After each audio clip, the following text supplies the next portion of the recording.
আপনারা জানেন গতকাল ইলেকশন কমিশনের তরফ থেকে বাংলার ফাইনাল ভোটার লিস্ট, যদিও সুপ্রিম কোর্টের আদেশ রয়েছে পরবর্তীকালে যে কেসগুলো আন্ডার অ্যাডজুডিকেশন রয়েছে সেগুলো সাপ্লিমেন্টারি একটা ভোটার লিস্ট পরবর্তীকালে বার হবে, কিন্তু যে খসড়া তালিকা ড্রাফট ভোটার লিস্ট 16ই ডিসেম্বর 2025 সালে বেরিয়েছিল সেখানে প্রায় 7,06,000 8,000 ভোটার ছিল, এবং তার আগে যে ভোটার তালিকা বেরিয়েছিল সেখানে প্রায় 7,66,00,000 ভোটার ছিল। সব মিলিয়ে প্রায় 58 লক্ষ ভোটার বাদ গেছিল। এবং যে ড্রাফট ভোটার লিস্ট বেরিয়েছিল সেখানে 7,08,16,630 জনের নাম ভোটার লিস্টে ছিল।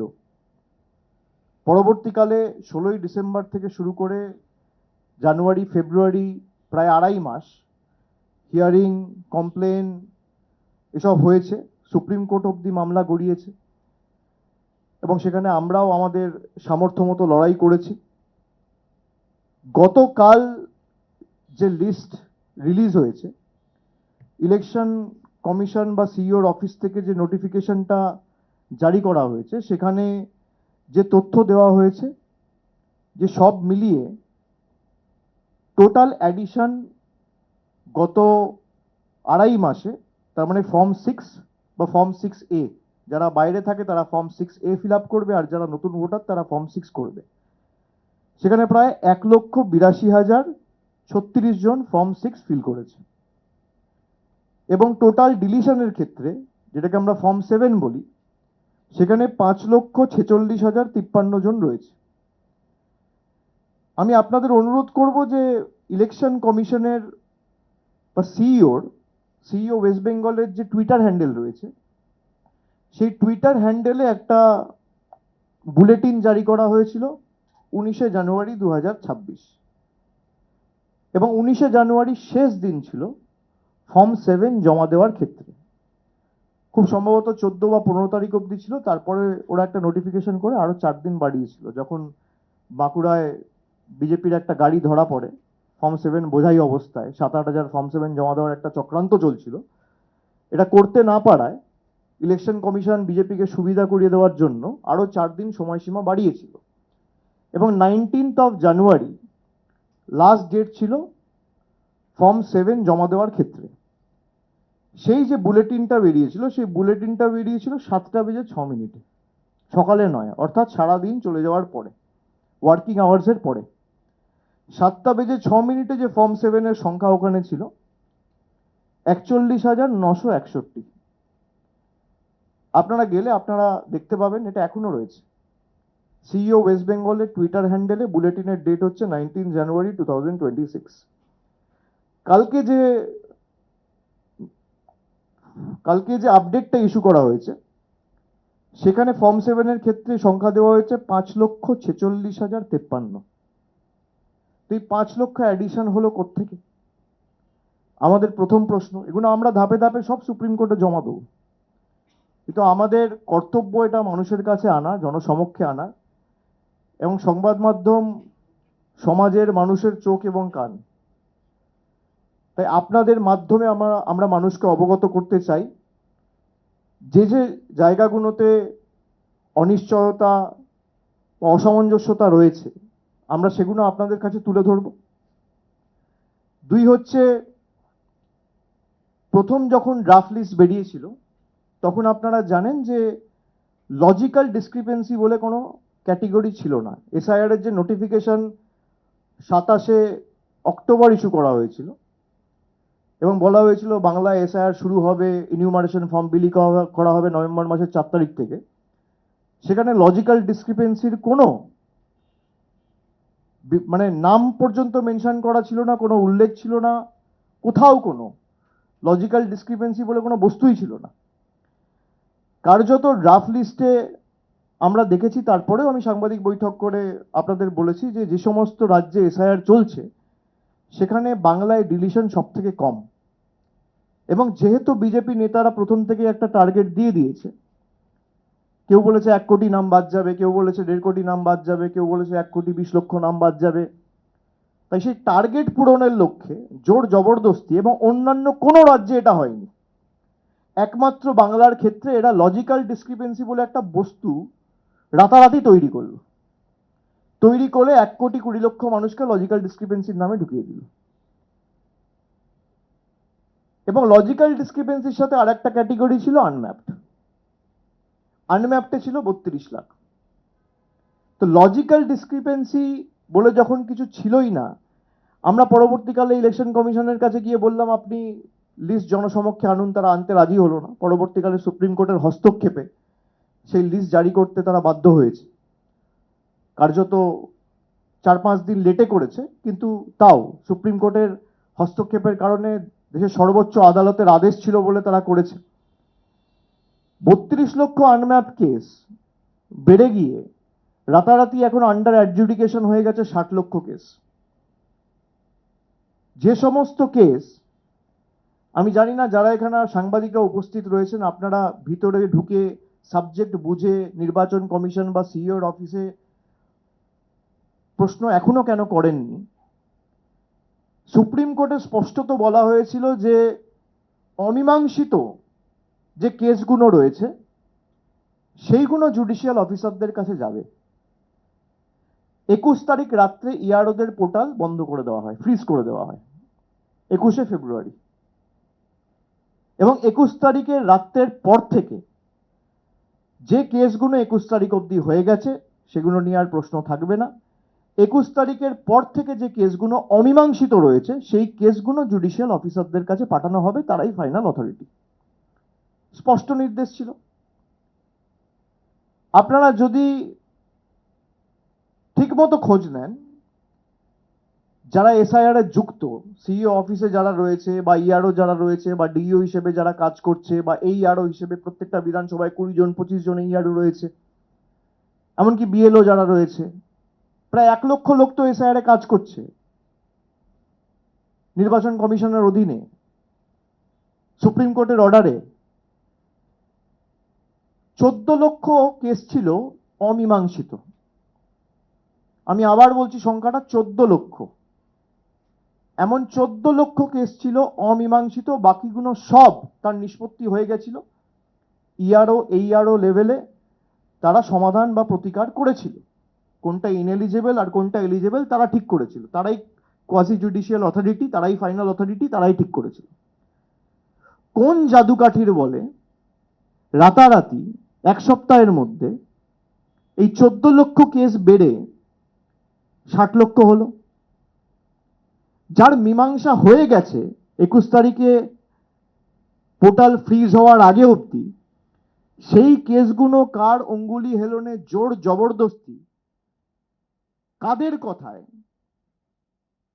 কাদের অঙ্গুলি হেলনে, কাদের চাপে, কাদের বশ্যতা স্বীকার করে এই বাড়তি 46 লক্ষ কেস আপনি আন্ডার অ্যাডজুডিকেশনে ঢোকালেন? এটা আমার দ্বিতীয় প্রশ্ন। আমার তৃতীয় প্রশ্ন, কালকে আমি দেখলাম সিইও কে আপনারা প্রশ্ন করেছেন, উনি বলছেন কারোর নাম যদি বাদ গিয়ে থাকে বা কাউকে যদি মৃত দেখিয়ে দেওয়া হয় ছোটখাটো ব্যাপার। 160 জন মারা গেছে, ওনার কাছে ছোটখাটো ব্যাপার। অন্তঃসত্ত্বা মহিলাকে 7 ঘন্টা 8 ঘন্টা লাইনে দাঁড় করিয়ে রাখছে, ওনার কাছে ছোটখাটো ব্যাপার। 80 বছরের বয়স্ক মানুষ, 85 বছরের মহিলা স্ট্রেচারে করে হিয়ারিং এ নিয়ে আসতে হয়েছে, ওনার কাছে ছোটখাটো ব্যাপার। আমার কাছে লিস্ট রয়েছে, আমি কাল রাত থেকে এক ডাকে অভিষেকে ফোন পেয়েছি, 243 জন আমাকে ফোন করেছে। আপনাদের এই লিস্ট আমি দিয়ে দেবো। এই 243 জন বেঁচে রয়েছে, সবাইকে মৃত দেখিয়ে দেওয়া হয়েছে। এখনো পর্যন্ত আমি যে খবর পেয়েছি সংখ্যাটা তো বাড়বে, কমবে না। এখনো তো 24 ঘন্টা হয়নি, কাল সারাদিন ওয়েবসাইট জ্যাম ছিল। এখনো পর্যন্ত 243 জন এমন হয়েছে, এমন রয়েছে বাংলা এবং বিভিন্ন জেলা জুড়ে। কারোর দক্ষিণ 24 পরগনায় বাড়ি, কারোর উত্তর 24 পরগনায় বাড়ি, কারোর নদিয়ায় বাড়ি, কারোর বর্ধমানে বাড়ি, কারোর কুচবিহারে বাড়ি। এত লোককে মৃত দেখিয়ে দেওয়া হলো রাতারাতি, ওনার কাছে ছোটখাটো ব্যাপার। ভারতের জন্য বিশ্বকাপ এনেছে দেশের মহিলা ক্রিকেট টিম, এবং যার অবদান সব থেকে বেশি বাংলার রিচা ঘোষ, তাকে দিয়ে দেওয়া হয়েছে আন্ডার অ্যাডজুডিকেশন। মনোজ আগারওয়ালের জন্য ছোটখাটো ব্যাপার। তাহলে ওয়ার্ল্ড কাপ ট্রফিটাও তো আন্ডার অ্যাডজুডিকেশন, তাই নয় কি? অমর্ত্য সেনকে আপনি হিয়ারিং নোটিশ পাঠাচ্ছেন, তাহলে নোবেল প্রাইজটাও তো আন্ডার অ্যাডজুডিকেশন। মোহাম্মদ শামিকে আপনি হিয়ারিং নোটিশ পাঠাচ্ছেন, তার অবদানের কারণে জেতা ওয়ার্ল্ড কাপও তো তাহলে আন্ডার অ্যাডজুডিকেশন। রাজ্য সরকারের মন্ত্রী, আমি সকালে উঠে শুনছি শশী পাজা, তার নাম আন্ডার অ্যাডজুডিকেশন। রাজ্য সরকারের চিফ সেক্রেটারি, তার নাম আন্ডার অ্যাডজুডিকেশন। ঠিক করবে কে? নরেন্দ্র মোদী, অমিত শাহ, জ্ঞানেশ কুমার, যারা দশকের পর দশক এই বাংলায় রয়েছে। তাদের ভোটাধিকার, মৌলিক অধিকার কেড়ে নেওয়া, খালি ভোট দেয়নি বলে বিজেপিকে। এরকম একাধিক প্রশ্ন তো আমাদের রয়েছে। আমি খালি আপনাদের একটা ভিডিও দেখাবো, ভিডিওটা চালাও। हम पहले डिटेक्ट करेंगे, डिलीट करेंगे और फिर डिपोर्ट करेंगे। ইয়ারে যদি 50 লাখ বাদ যায়, এখানে 1,25,00,000 বাদ যাবে। ममता बनर्जी 1 करोड़ घुसपैठिए के नाम बंगाल की वोटर लिस्ट में है। उन्होंने धोकर इन सब इन्फिल्ट्रेटर्स को भारत का नागरिक बना दिया। এসআইআরে কমপক্ষে 1,20,00,000 মানুষ বাদ যাবে। 1 লক্ষ কেন 2 লক্ষ বাদ যেতে পারে। মারু পড়া, মারু পড়া। हम पहले আমি অনুরোধ डिटेक्ट করবো करेंगे, সংখ্যাটা মন डिलीट দিয়ে শুনুন। करेंगे और फिर डिपोर्ट करेंगे। ইয়ারে যদি 50 লাখ বাদ যায়, এখানে 1,25,00,000 বাদ যাবে। ममता बनर्जी 1 करोड़ घुसपैठिए के नाम बंगाल की वोटर लिस्ट में है। उन्होंने धोकर इन सब इन्फिल्ट्रेटर्स को भारत का नागरिक बना दिया। এসআইআরে কমপক্ষে 1,20,00,000 মানুষ বাদ যাবে। 1 লক্ষ কেন 2 লক্ষ বাদ যেতে পারে। মারু পড়া, মারু পড়া। আপনারা দেখলেন এই ভিডিও, কোনো আমার কথা না, তৃণমূলের কোনো নেতার কথা নয়। রাজ্যের বিরোধী দলনেতা শুভেন্দু অধিকারী, তিনি এসআইআর হওয়ার আগে, সংখ্যাটা এই কারণে আপনাদের সবাইকে বললাম মনোযোগ দিয়ে শুনুন, তিনি বলছেন 1,25,00,000 নাম বাদ যাবে। শান্তনু ঠাকুর বলছেন 1,20,00,000 নাম বাদ যাবে। এবার আপনাদের দেখাই, অমিত শাহ বলে না ক্রোনোলজি সমঝো, আপনারা ক্রোনোলজি বুঝুন। 58 লক্ষ নাম প্রথমে বাদ দেওয়া হলো। কালকে দেখানো হয়েছে যে ফর্ম 7 এর মাধ্যমে 5,48,000, মানে 5.5 লক্ষ। তাহলে 58 লক্ষ আর প্রায় 6 লক্ষ যদি আমি ধরি, তাহলে কত হলো? 64 লক্ষ। 6,06,675 আন্ডার অ্যাডজুডিকেশন।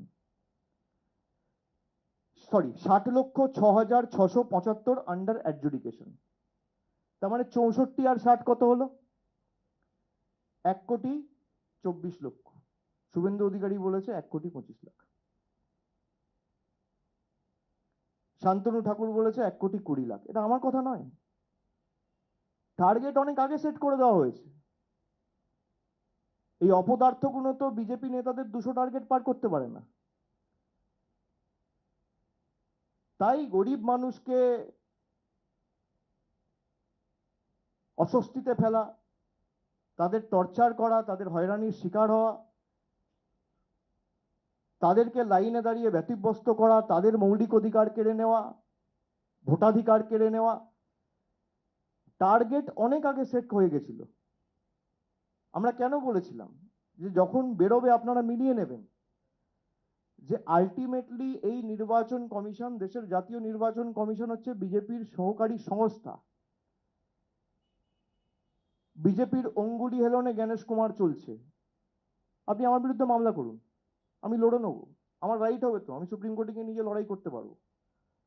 আপনি করুন না, আমি একাধিক প্রমাণ দিয়ে দেবো। যে নির্বাচন কমিশন সুপ্রিম কোর্টের কথা মানে না, সুপ্রিম কোর্টের গাইডলাইন ফলো করে না, আমরা তো যতবার সুপ্রিম কোর্টে আমাদের দাবি নিয়ে গেছি, সুপ্রিম কোর্ট মান্যতা দিয়েছে। সুপ্রিম কোর্ট জুডিশিয়াল অফিসার যখন অ্যাপয়েন্ট করেছে, তার মানে কি?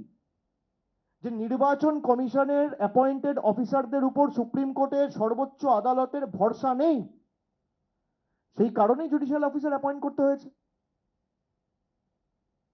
যদি ইলেকশন কমিশন অফ ইন্ডিয়ার উপর ভরসা থাকতো, তাহলে তো ইলেকশন কমিশন যেভাবে চাইতো সেভাবে চালাতো।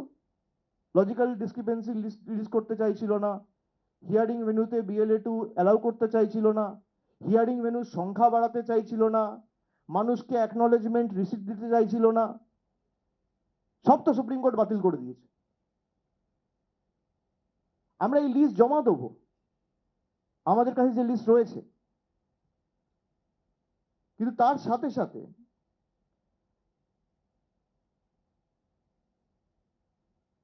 আমি যেমন আপনাদের বললাম রিচা ঘোষের কথা,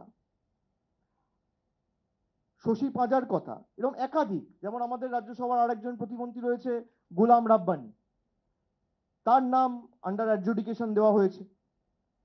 এছাড়া আমডাঙ্গার 3বারের বিধায়ক রফিকুর রহমানের নাম আন্ডার অ্যাডজুডিকেশন দেখানো হয়েছে। কুমারগঞ্জের বিধায়ক তোরাফ হোসেনের নাম আন্ডার অ্যাডজুডিকেশন দেখানো হয়েছে। চণ্ডীতলার বিধায়ক আকবর আলী খন্দকার তৃণমূলের জন্মলগ্ন থেকে তৃণমূলের সাথে ছিল, তিনি আজকে আমাদের মধ্যে নেই, শ্রীরামপুরের MP ছিল। সেই আকবর আলী খন্দকারের স্ত্রী চণ্ডীতলার বিধায়ক সদস্য সাথী খন্দকারের নাম আন্ডার অ্যাডজুডিকেশন দেখানো হয়েছে। বীরভূমের জেলা পরিষদের সভাধিপতি কাজল শেখের নাম আন্ডার অ্যাডজুডিকেশন দেখানো হয়েছে।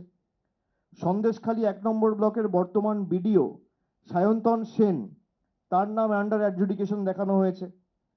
ময়নাগুড়ির কর্মরত BDO প্রসেনজিৎ কুন্ডুর নাম আন্ডার অ্যাডজুডিকেশন দেখানো হয়েছে। এরকম একাধিক কেস।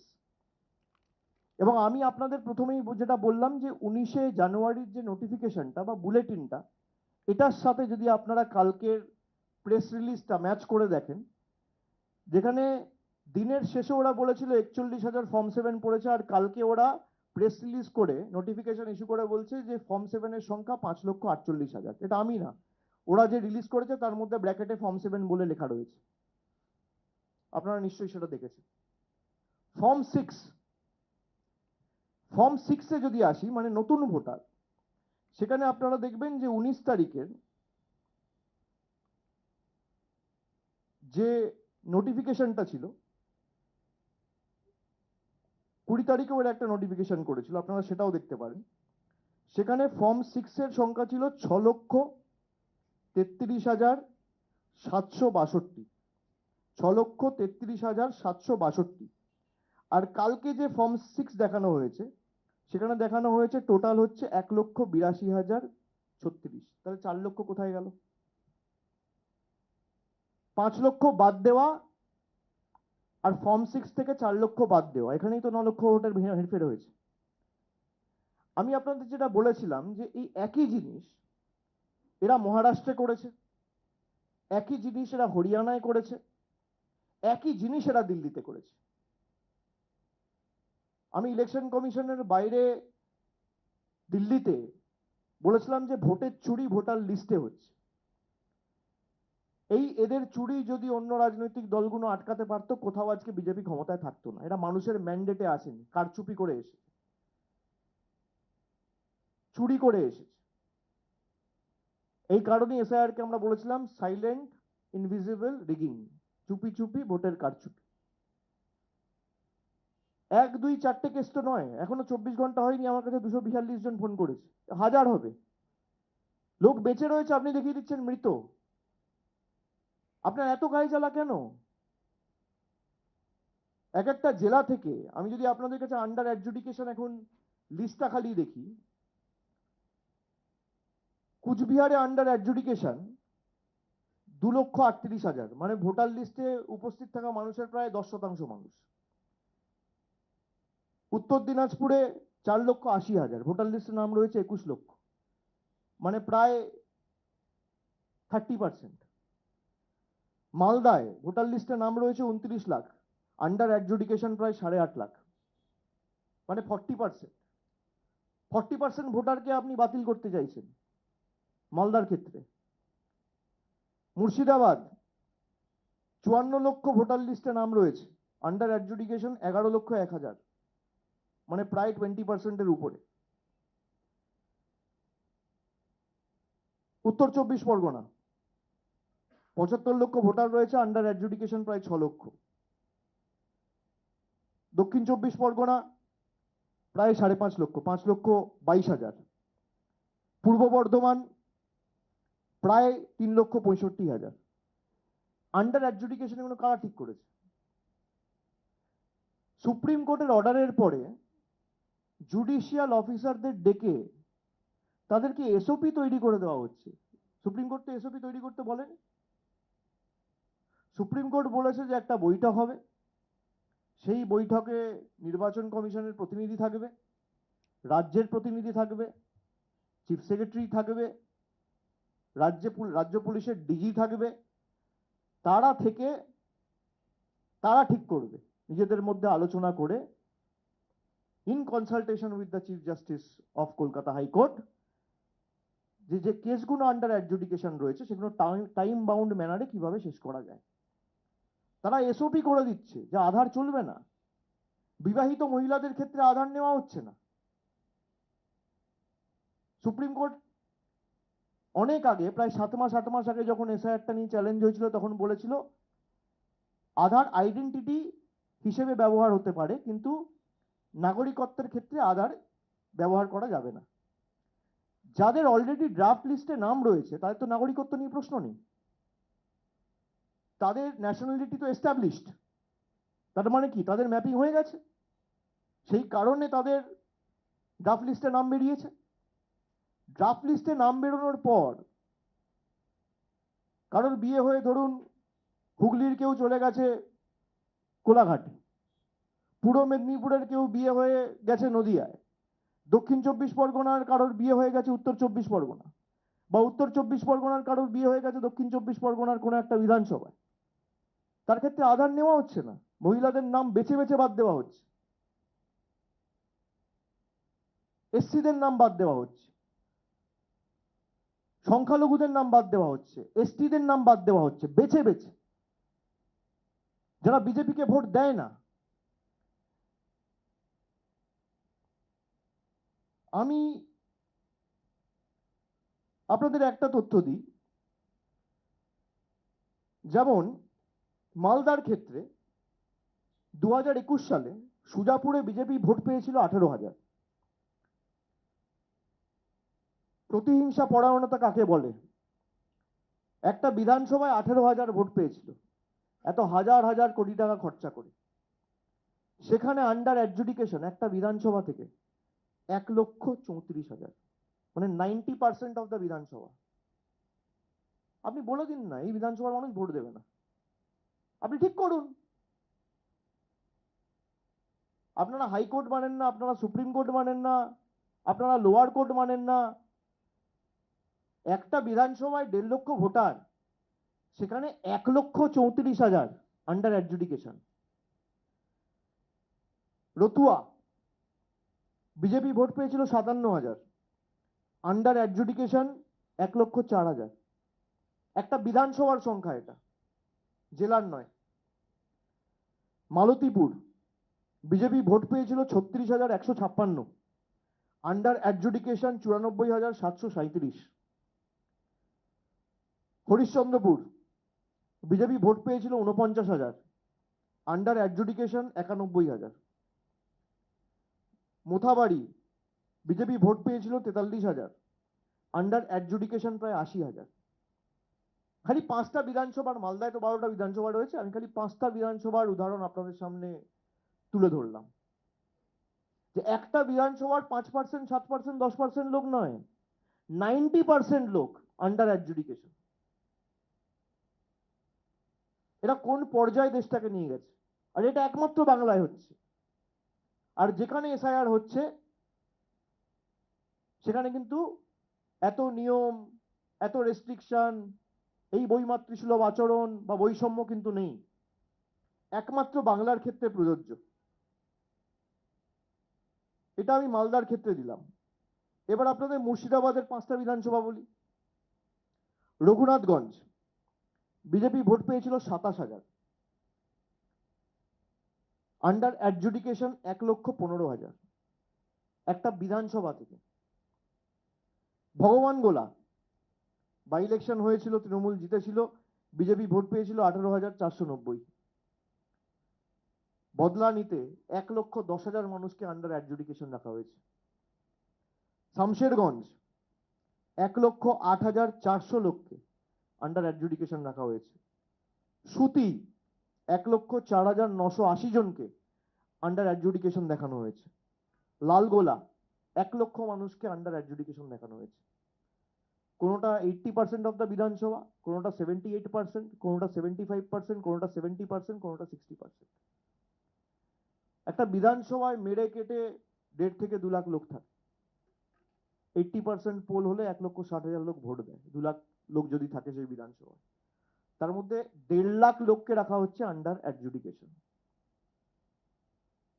নির্বাচন কমিশন তো বললো না কজন রোহিঙ্গা ধরা পড়েছে, কজন বাংলাদেশি ধরা পড়েছে, সব বড় বড় ভাষণবাজি করছিল। আজকে তো এদের উচিত প্রকাশ্যে নিঃশর্তে সামনে জনসমক্ষে এসে কান ধরে উঠবস করে বাংলার মানুষের কাছে ক্ষমা চাওয়া।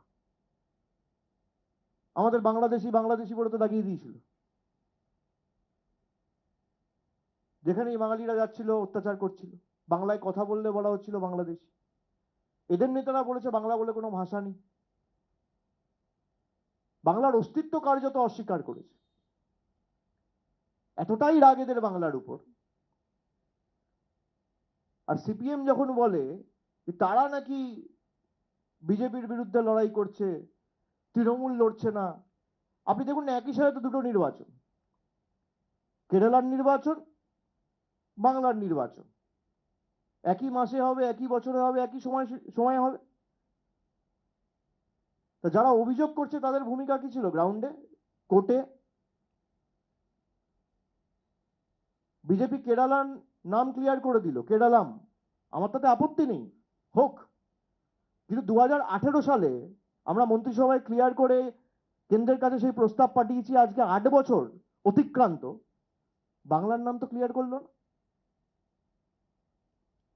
বাংলার প্রতি এত রাগ, বাঙালির প্রতি এত রাগ, এই বৈষম্য কেন? আমরা বলেছিলাম আমরা প্রতিবাদ করতে জানি, আমরা লড়াই করতে জানি। কেস যেহেতু সাবজুডিস এবং সর্বোচ্চ আদালতে বিচারাধীন, আমরা বিচার ব্যবস্থাকে সম্মান করি। আমাদের আস্থা ভরসা সুপ্রিম কোর্টের উপর রয়েছে। যদিও বিজেপি বিচার ব্যবস্থাকেও কিভাবে ইনফ্লুয়েন্স করতে চায়, এবং আমার প্রকাশ্যে বলতে কোনো আপত্তি নেই, আমরা বিগত দিনেও দেখেছি। ফোন করে করে থ্রেট করা, যারা এখানে অবজারভাররা এসছে ইলেকশন কমিশনের, তাদের ফোন থেকে হোম সেক্রেটারি ফোন করে থ্রেট দিয়েছে জুডিশিয়াল অফিসারদের। আমাকে নেই নেই করে 20 জন জুডিশিয়াল অফিসার বলেছে।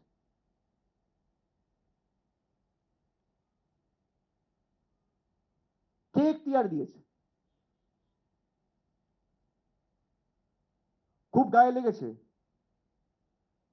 2024-এ হেরেছেন, 2023-এর পঞ্চায়েতে হেরেছেন, 22-এর পুরসভায় হেরেছেন, 24 থেকে 25 অব্দি যে 12টা উপনির্বাচন হয়েছে সবকটায় হেরেছেন, 21-এ হেরেছেন। 26-এ আপনাদের আসন সংখ্যা 50-এর নিচে যাবে। আমি 1 বছর আগে যা বলেছিলাম আজও তাই বলছি। এসআইআর করুন আর এফআইআর করুন, দম থাকলে মানুষের ময়দানে বিচার হবে, জনগণের আদালতে বিচার হবে। আসুন, কোর্টেও আপনাদের ষড়যন্ত্র ধোপে টেকেনি, আর মানুষের ময়দানেও জনগণের ময়দানেও টিকবে না।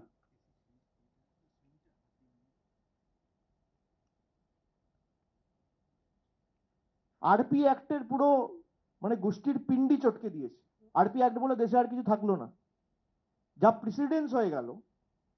পার্লামেন্টের তো আর কোনো দরকার নেই। আপনি 1500 কোটি টাকা করে নতুন কোটি খরচা করে নতুন পার্লামেন্ট করেছেন, উঠিয়ে দিন। পার্লামেন্টে যে আইন পাস করানো হয়, দেশের বিচার ব্যবস্থার তো কোনো দরকার নেই, সব নরেন্দ্র মোদী অমিত শাহরা বসে ঠিক করুক। গণেশ কুমারদের মতো 4টে পুতুলকে বসিয়ে।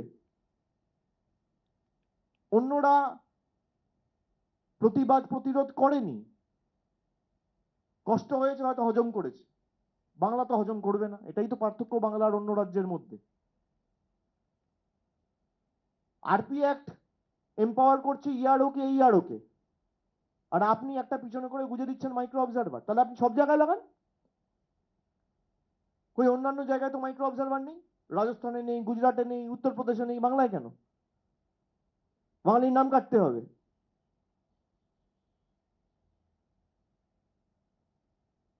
এদের যা পরিণতি 21-এ হয়েছিল, তার থেকে আরো করুণ পরিণতি 26-এর বিধানসভা ভোটে হবে। আর আমরা তো বারে বারে বলে এসেছি যে আপনি সময় নিয়ে করুন না। এই 2 মাসের প্রক্রিয়া তো টানতে টানতে 4 মাস লাগলো, তাও এখনো লিস্ট বেরোয়নি। আপনি 2 বছর ধরে এসআইআর করতেন, কেউ তো বারণ করেনি। আপনি যাদেরকে আন্ডার অ্যাডজুডিকেশন রেখেছেন, এদের ভোট তো আপনিও পেয়েছেন। তাদের নাম যদি ডিলিট হয়, তাদের নাগরিকত্ব যদি অবৈধ হয়, আপনার পদও, প্রধানমন্ত্রী পদও তো অবৈধ, দেশের কেন্দ্রের সরকার তো অবৈধ। আমাদের তো নির্বাচন এমনি 26 সালে হবে। আপনি যে 3 বছর থাকবেন, তাহলে আপনি অবৈধ, আপনার এক্সপায়ারি ডেট তো হয়ে গেছে, আপনি তো ছাড়ছেন না। মানুষ অবৈধ, আপনি বৈধ, বাহ।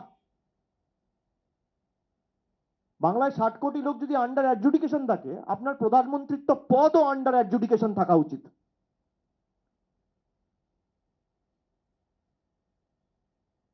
হোম মিনিস্টারের পদ আন্ডার অ্যাডজুডিকেশন থাকা উচিত। এই সরকার যারা রাষ্ট্রপতি নির্বাচিত করেছে, সেই রাষ্ট্রপতির পদও, বা যিনি এখন পদে রয়েছেন,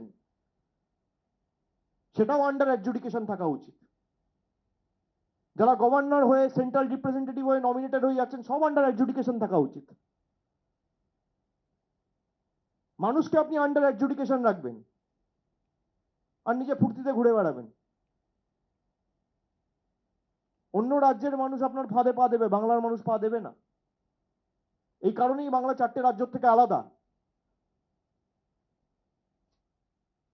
আমাদের দলনেত্রী মমতা বন্দ্যোপাধ্যায়, রাজ্যের মুখ্যমন্ত্রী, তিনি নিজে সুপ্রিম কোর্টে কেস ফাইল করেছেন, এবং সংবিধান আমাকে সেই সুযোগ দিয়েছে যে আমার কেস আমি নিজে লড়তে পারি। তিনি নিজে লড়েছেন তার কেস। দেশের সর্বোচ্চ আদালতে তিনি নিজে সশরীরে উপস্থিত হয়ে সাধারণ মানুষের জন্য প্রশ্ন করেছেন। গত ফেব্রুয়ারি মাসে সে চিত্র আপনারা সবাই দেখেছেন। অন্যান্য যে বিরোধী দলের নেতা নেত্রীরা আছে, না আছে রাস্তায়, না আছে কোর্টে, না আছে পার্লামেন্টে, কোথাও নেই। খালি টিভি চ্যানেল আর সোশ্যাল মিডিয়ায় যত বিপ্লব। মমতা বন্দ্যোপাধ্যায়ের দাবি, তৃণমূলের দাবিকে তো সুপ্রিম কোর্ট মান্যতা দিয়েছে।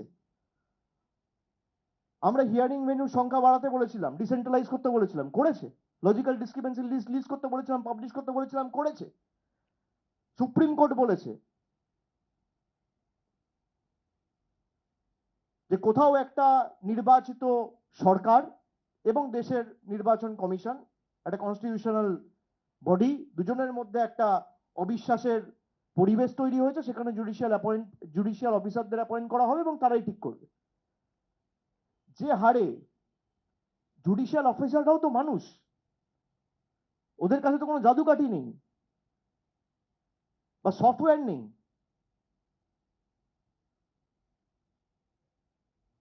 ষাট লক্ষ কেস যদি আন্ডার অ্যাডজুডিকেশন থাকে, সব মিলিয়ে খুব বেশি হলে 500 জুডিশিয়াল অফিসার কাজ করছে।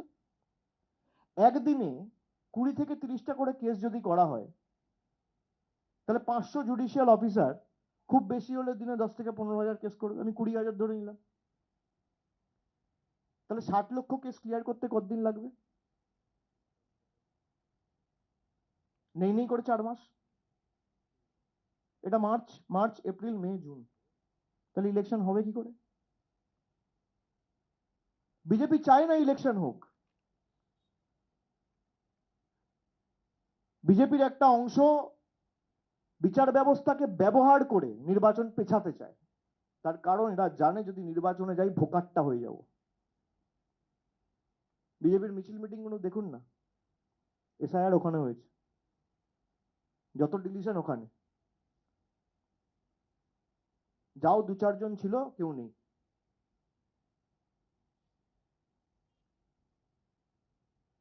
এক একজন জুডিশিয়াল অফিসার তো যদি 20টা 30টা 40টা করেও কেস করে, তারও তো 3-4 মাস লাগবে। আর নির্বাচন প্রক্রিয়া যদি আপনাকে 5 তারিখের মধ্যে মে মাসের কমপ্লিট করতে হয়, তাহলে আপনাকে খুব বেশি হলে 20 তারিখের মধ্যে নির্বাচন ঘোষণা করতে হবে। আজকে 1 তারিখ, 20 দিনের মধ্যে কি 60 লক্ষ কেস ক্লিয়ার করা যায়? কোন জাদুকাঠি আছে? 500 লোক মিলে দিনে খুব বেশি হলে, আচ্ছা 20টা করছে, আমি 50টা ধরছি, তাহলেও 25,000 কেস। 20 দিনে খুব বেশি হলে 7.5 লাখ কেস। 5 লাখ ছিল, আমি আরো 2.5 লাখ ধরলাম, 7.5 লাখ কেস, 60 লাখ কেস করতে হবে। প্রথমত এই যে 60 লাখ কেস পাঠানো হয়েছে এটাই অবৈধ। পাঠানোর কথা ছিল 14 লাখ কেস, পাঠিয়েছে 46 লক্ষ এক্সট্রা, 60 লাখ নিজের ইচ্ছা মতো। সুপ্রিম কোর্টের গাইডলাইনে অত্যন্ত স্পষ্টভাবে লেখা রয়েছে যে judicial officers will use their conscience. Judicial অফিসাররা নিজেদের বোধ, বুদ্ধি, বিবেক, জ্ঞান, নৈতিকতা ব্যবহার করে কেসগুলো ক্লিয়ার করবে। তারা বাধ্য নয় নির্বাচন কমিশন যে গাইডলাইন দিচ্ছে সেটা ফলো করার। নির্বাচন কমিশনের উপর সুপ্রিম কোর্টের ভরসা নেই বলে জুডিশিয়াল অফিসারদের অ্যাপয়েন্ট করা হয়েছে। প্রত্যেকটা জুডিশিয়াল অফিসারও যদি এই সাংবাদিক বৈঠক পরবর্তীকালে দেখে বা দেখছেন, তাদের কাছে আমার বিনম্র অনুরোধ থাকবে হাত জোর করে, যে সুপ্রিম কোর্টের গাইডলাইন মেনে সবাই যেন কাজ করে। সুপ্রিম কোর্টের গাইডলাইন ভায়োলেট করে ইলেকশন কমিশন এসওপি তৈরি করেছে জুডিশিয়াল অফিসারদের জন্য। সেই এসওপি তৈরি করার ক্ষেত্রে কোন রকম রাজ্য সরকারের কোন প্রতিনিধির সাথে আলোচনা করেনি, যেটা সুপ্রিম কোর্টের অর্ডারের পরিপন্থী, যেটা টোটালি কন্ট্রাডিক্টরি। 20 তারিখের বুলেটিন আর গতকালের যে প্রেস রিলিজ, দুটোর মধ্যে পার্থক্য করলে ফর্ম 6-এও গরমিল রয়েছে, ফর্ম 7-এর ক্ষেত্রেও গোলমাল রয়েছে। এইভাবে বিজেপি ভোট চুরি করে বাংলায় জিততে চায়। চুরি তো আমরা আটকেছি, হাতে নাতে ধরেছি, কিন্তু এই যে বেঞ্চমার্ক সেট করে দেওয়া হয়েছিল 1,25,000, আর বিজেপির জ্ঞানেশ কুমার অমিত শাহর অঙ্গুলি হেলনে দেশের নির্বাচন কমিশন কার্যত এত বড় একটা সংস্থাকে ধ্বংস করে দিয়েছে। বিজেপির ছোট বড় মাঝারি নেতা বলেছে বলে তাকে টার্গেট ফুলফিল করতে হবে বলে টার্গেট সেট করে দেওয়া হয়েছিল। সেই টার্গেট মিট করার জন্য 1,24,00,000 কেসকে যে করে হোক বাংলা থেকে ডিলিট করতে হবে। তার মধ্যে 64 লাখ করে দিয়েছে, আর 60 লাখ আন্ডার অ্যাডজুডিকেশন রয়েছে। আমাদের কাছে কিছু বেসিক তথ্য আছে, আমরা আজকে সামনে আনবো না, দরকার হলে সুপ্রিম কোর্টে জমা দেব। যেখানে আমরা যখন মিটিং করতে গেছিলাম জ্ঞানেশ কুমারের সাথে, তিনি স্পষ্টত বলেছিল, এবং আমাদের কাছে তার প্রুফ রয়েছে, যে যদি একবার কারো নাম ড্রাফট লিস্টে উঠে যায় তার নাম আর কোনোভাবে ডিলিট করা যাবে না। তার কারণ তার ম্যাপিং হয়ে গেছে, তার নাগরিকত্ব নিয়ে আর প্রশ্ন নেই। এবার হতে পারে কারোর একটা ডকুমেন্টেশনের সমস্যা রয়েছে, যেমন লজিক্যাল ডিসক্রিপেন্সির ক্ষেত্রে নামের পদবীর ক্ষেত্রে অনেককে ডাকা হয়েছে, সেগুলো কাগজপত্র সাপেক্ষ জমা করে দেবেন, সেগুলো মিটে যাবে।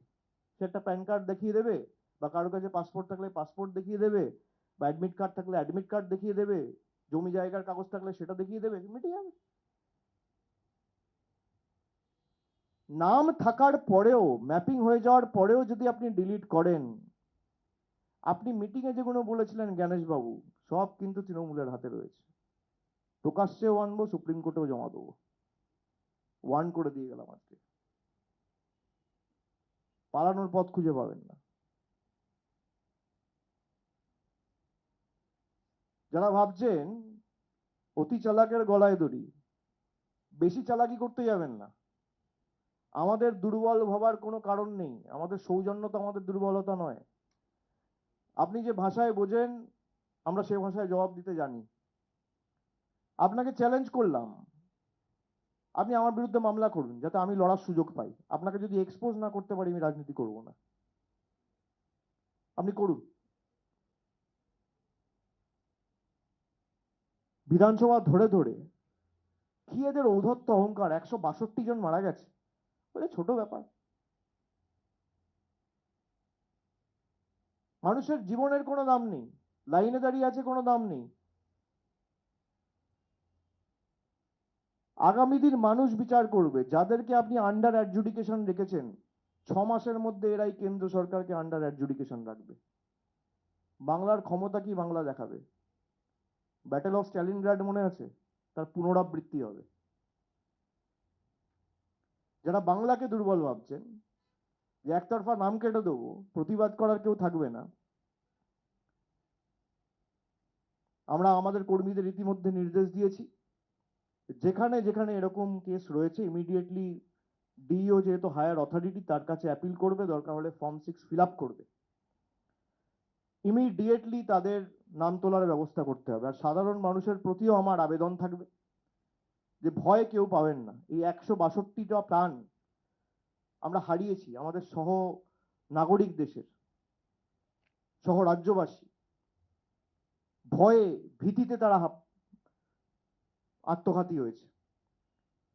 তৃণমূলের কোনো নেতা বলেনি যে 1 কোটি নাম বাদ যাবে, বিজেপির নেতারা বলেছে। এই ভয়ের আতঙ্কের পরিবেশ যদি কেউ ছড়িয়ে থাকে, তার জন্য একমাত্র দায় হচ্ছে বিজেপি আর ইলেকশন কমিশন। তার জবাব কিন্তু সুদে আসলে মানুষ নেবে।